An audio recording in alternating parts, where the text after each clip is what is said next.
Hello student, welcome to my channel यानी smart classes. Student, आज के इस वीडियो में क्लास 10 के बहुत ही महत्वपूर्ण क्वेश्चन आपको बताए जाएंगे। ठीक है ना। ये क्वेश्चन 100% गारंटी है कि बोर्ड के एग्जाम में जरूर पूछे जाएंगे। ठीक है ना। तो आप इस क्वेश्चन को अच्छे तरीके से समझिए और देखिए कैसे इस क्वेश्चन को सॉल्व किया जा रहा है। ठीक है। यहाँ पर देखिए दिया गया है क्वेश्चन कि आंधी आने से एक पेड़ टूट जाता है। ठीक है ना स्टूडेंट। तो चलिए हम लोग बनाते हैं, इसी तरह से हम लोग क्वेश्चन पढ़ेंगे और बनाएंगे। तो यहाँ पर पेड़ बोला गया है। ठीक। तो हम लोग कुछ यहाँ पर पेड़ जैसा बना ले रहे हैं। ठीक है। देखिए जैसे ये पेड़ हो गया, देखिए ये क्या हो गया स्टूडेंट, पेड़ हो गया।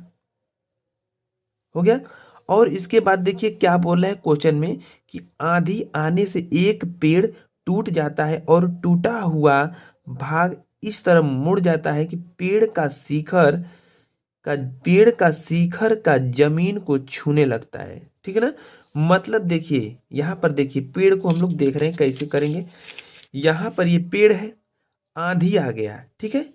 आंधी आ गया, मान लो कि यह यहाँ से क्या हो गया, ये टूट गया। तो ये टूटेगा तो ये कहाँ पर टच होगा स्टूडेंट, जमीन पर टच होगा। ठीक है। मतलब ये टूटा हुआ भाग यहाँ पर टूट के यहाँ पर इस जमीन पर क्या हो गया, टच हो गया। ठीक है। इस जमीन पे टच हो गया। अब इसके बाद क्वेश्चन में क्या बोल रहा है देखिए, मुड़ इस तरह मुड़ जाता है कि पेड़ का शिखर जमीन को छूने लगता है और इसके साथ 30 अंश का कोण बना लेता है। ठीक है।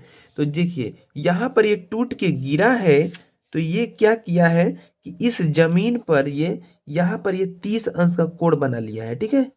यहाँ पर ये कितना अंश का कोण बना लिया है, 30 अंश का कोण बना लिया है। और इसके बाद देखिए क्या बोल रहा है, फिर इसके साथ 30 अंश का कोण बनाता है पेड़ के पाद बिंदु से। पेड़ का पाद बिंदु का मतलब पेड़ का ये निचला हिस्सा। ठीक है। यहाँ पर ये निचला हिस्सा है ना, इसी को बोलते हैं पेड़ का पाद बिंदु।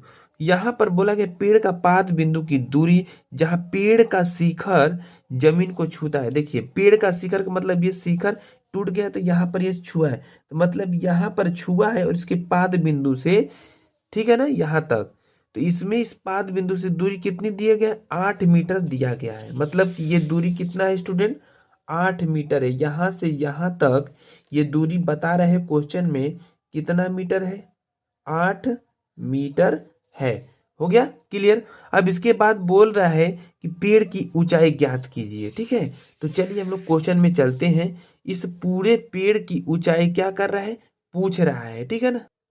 इस पूरे पेड़ की ऊंचाई क्या कर रहा है, पूछ रहा है। मतलब यहां से लेके यहां तक ये पूरा ऊंचाई पूछ रहा है कि ये कितना होगा। ठीक। तो हम लोग क्या करते हैं कि पहले इसको हम लोग मान लेते हैं। मान लीजिए कि यहाँ पर ये ए है, ये बी है और ये सी है और ये लास्ट में क्या हो जाता है स्टूडेंट, ये आके इस पर गिर रहा है। ठीक है ना। यहाँ पर हम लोग इसको मान ले रहे हैं, डी मान ले रहे हैं। ठीक है। देखिए इतना क्लियर हुआ। अब इसके बाद देखिए हम लोग क्या करेंगे, पहले ये वाला त्रिभुज हम लोग लेंगे। देखिए एक त्रिभुज पहले हम लोग बनाएंगे। देखिए अच्छे तरीके से आप समझिए तभी आपको समझ में आएगा। एक त्रिभुज हम लोग बना रहे हैं बी डी सी। तो हम लोग यहाँ पर ले लेंगे, क्या करेंगे, यहाँ पर लिखेंगे त्रिभुज बी डी सी में हमने लिख लिया। अब इस त्रिभुज बी डी सी में क्या हो रहा है, यहाँ पर बी सी है और ये सी डी है। तो हम लोग लिख देंगे यहाँ पर बी सी बटा में सी डी, बी सी और बटा में क्या है, सी डी। तो देखिए मेरे प्यारे स्टूडेंट, ये होता है लंब होता है और ये निचला हिस्सा क्या होता है, आधार होता है।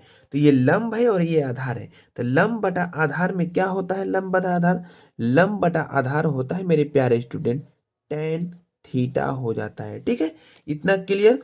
अब देखिए यहाँ पर BC तो BC ही है और देखिए यहाँ पर CD का मान कितना दिया गया है, 8 मीटर दिया गया है। तो यहाँ पर हम लोग रख देंगे 8 और ये हो जाएगा 10 और टेन थीटा का मान यहाँ पर कितना दिया गया है, 30 अंश दिया गया है। तो यहाँ पर लिख देंगे 30 अंश। ठीक।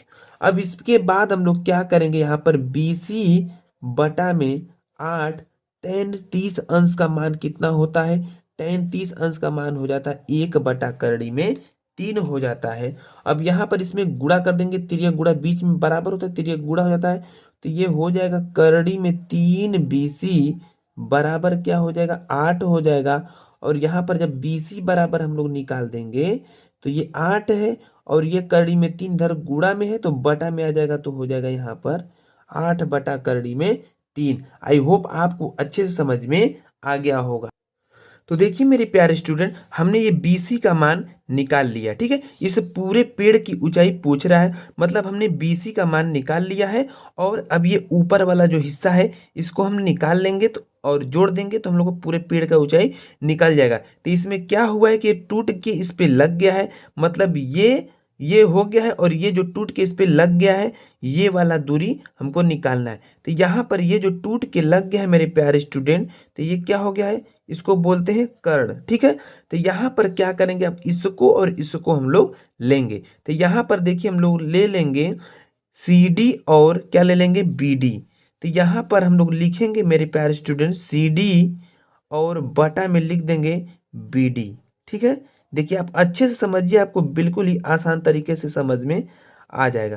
तो यहाँ पर क्या है, आधार है और ये क्या है, कर्ण है। तो आधार बटा में कर्ण क्या होता है, आधार बटा में कर्ण मेरे प्यारे स्टूडेंट कास थीटा होता है, ठीक है।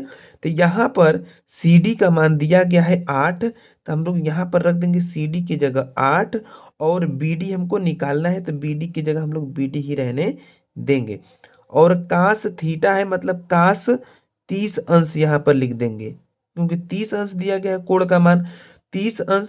तो यहाँ पर लिख देंगे हम लोग 8 बटा में BD लिख देंगे और बराबर लिख दें काश 30 अंश का मान होता है करड़ी में 3/2। ये मान आपको याद रहना चाहिए, तभी आपको आप लगा सकते हैं इसको। अब बराबर है बीच में तो हम लोग तिर्यक गुणा कर देंगे, तो यहाँ पर हो जाएगा करड़ी में 3 BD हो जाएगा और बराबर हो जाएगा 8 दूना के 16 हो जाएगा। और इसके बाद BD का मान जब हम लोग निकालेंगे यहाँ पर तो 16 और ये गुणे में है तो बटा में आ जाएगा, तक करड़ी में 3 हो जाएगा, 16 बटा करड़ी में 3 हो जाएगा। तो देखिए मेरे प्यारे स्टूडेंट, इस BD का मान भी निकल गया और इसका भी मान निकल गया। तो इसको और इसको जब हम लोग जोड़ देंगे तो हम लोग का पूरे पेड़ की ऊंचाई क्या हो जाएगा, निकल जाएगा, ठीक है ना। तो देखिए स्टूडेंट, हमने जो दोनों मान निकाला था इसको हमने यहाँ पर लिख लिया है, ठीक है।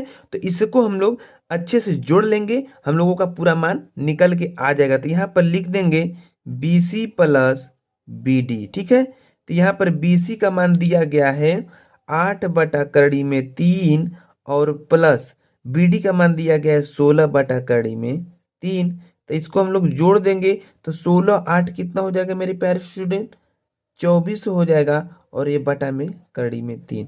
अब इसको क्या करेंगे, हम लोग परिमेकरण कर देंगे। देखिए हर में करड़ी है तो करड़ी को हटाने के लिए करड़ी में 3 है तो करड़ी में 3 से ऊपर नीचे गुणा कर देंगे, ये हो जाएगा 24 करड़ी में 3। और करड़ी में करड़ी का गुणा होता है तो करड़ी हट जाता है, ये संख्या हो जाता है 3। 3 एकम 3, 3 8 24।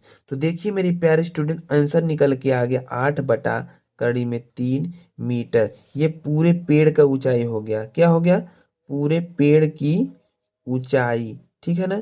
आई होप आपको ये क्वेश्चन बहुत ही आसान तरीके से समझ में आ गया होगा, ठीक है ना। यदि आपको अच्छे से समझ में आया होगा तो मेरे चैनल को लाइक करके चैनल को सब्सक्राइब जरूर कीजिएगा। मिलते हैं अगले वीडियो में, तब तक के लिए धन्यवाद।